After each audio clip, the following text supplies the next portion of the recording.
আসসালামু আলাইকুম রহমতুল্লাহি ওবরকাতু। দেশ এবং বিদেশ থেকে যেখান থেকে আজকে আমাদের এই অনুষ্ঠানটুকু দেখছেন, সকলকে আন্তরিক সালাম ও শুভেচ্ছা জানিয়ে আজকে বিষয়টুকু শুরু করছি। বন্ধুরা, যদি কোনো ব্যক্তির জাদু করে থাকে তাহলে মূলত তার মধ্যে 5টা সিমটম পাওয়া যাবে।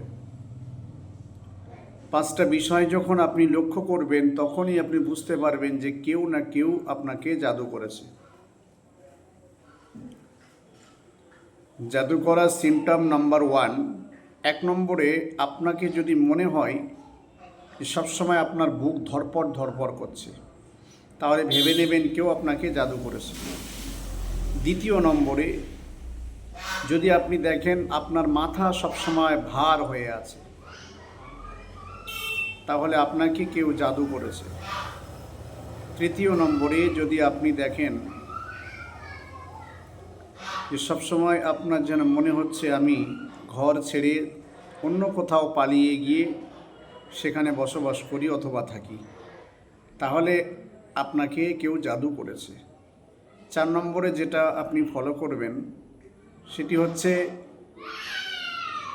যদি আপনি দেখেন যে আপনার বাড়ির ভিতরে কারোর কথা আপনার সহ্য হচ্ছে না, সেটা আপনার পিতা হোক, মাতা হোক, ভাই হোক, বোন হোক, স্ত্রী হোক, ছেলে মেয়ে হোক, যেই হোক, কারোর কথা আপনার সহ্য হচ্ছে না অথবা ভালো লাগছে না, ভালো অথবা মন্দ কোনো কথাই আপনার সহ্য হচ্ছে না, তাহলে আপনি ভেবে নেবেন যে আপনাকে কেউ জাদু করেছে।